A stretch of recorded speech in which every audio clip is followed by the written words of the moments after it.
नमस्कार दोस्तों, आप लोग रेडी हो जाएं डिक्टेशन के लिए 5 सेकंड में।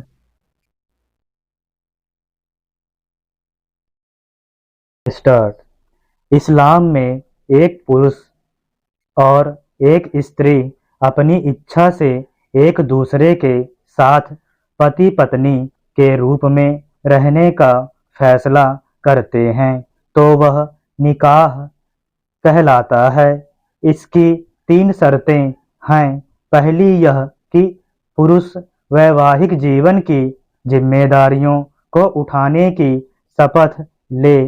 दूसरी, एक निश्चित रकम जो आपसी बातचीत से तय हो उसे मेहर के रूप में स्त्री को दे। और तीसरी, इस नए संबंध की समाज में घोषणा हो जाए। यह शर्त स्त्री पुरुष को समान अधिकार देती है, लेकिन धर्म और प्रथा की आड़ में समानता का यह अधिकार खंडित हो जाता है। यहीं से स्त्री का शोषण शुरू होना आरंभ होता है। इस शोषण तंत्र का ताना बाना प्रथा की आड़ में तलाक के माध्यम से बुना जाता है। इस्लामी समाज भी पितृसत्तात्मक समाज है, जहाँ सारे अधिकार पुरुष को ही प्राप्त हैं। इस एकाधिकार का परिणाम है 3 तलाक।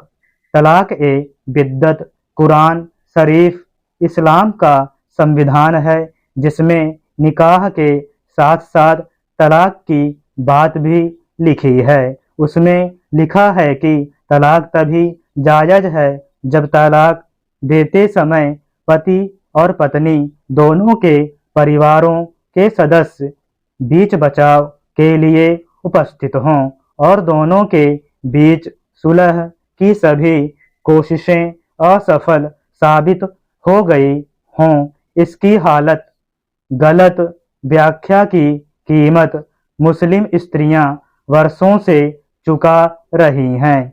समय के साथ रूढ़िगत प्रथाओं में भी बदलाव आना आवश्यक है। इसकी शुरुआत मुस्लिम महिलाओं द्वारा 3 तलाक प्रथा के विरुद्ध याचिका से की गई। उत्तराखंड के काशीपुर की रहने वाली सायरा नाम की एक महिला को उसके पति ने 10 अक्टूबर 2015 को स्पीड पोस्ट से एक पत्र भेजा, जिसमें उसने 3 बार तलाक लिखकर सायरा से संबंध तोड़ दिए थे। फलस्वरूप सायरा ने 3 तलाक, निकाह हलाला और बहुविवाह के विरुद्ध सर्वोच्च न्यायालय में वर्ष 2016 में याचिका दायर की। अक्टूबर 2016 में केंद्र सरकार ने भी सर्वोच्च न्यायालय में सायरा की मांगों का सैद्धांतिक तौर पर समर्थन करते हुए एक हलफनामा दायर किया था। इस प्रकार प्रसिद्ध शाहबानो मामले के 3 दशक बाद सायरा मामले ने एक बार फिर से लैंगिक समानता बनाम धार्मिक कट्टरपंथ की बहस को जागृत कर दिया और 3 तलाक पर पूरे देश में जोरदार बहस छिड़ गई।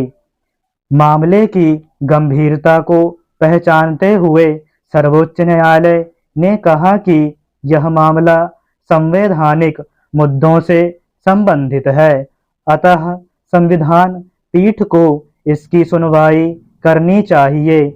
न्यायालय ने यह भी स्पष्ट किया था कि इस मामले में केवल कानूनी पहलुओं पर ही सुनवाई होगी और न्यायालय 3 तलाक के अतिरिक्त किन्हीं अन्य माध्यमों से होने वाले तलाक के संबंध में विचार नहीं करेगा।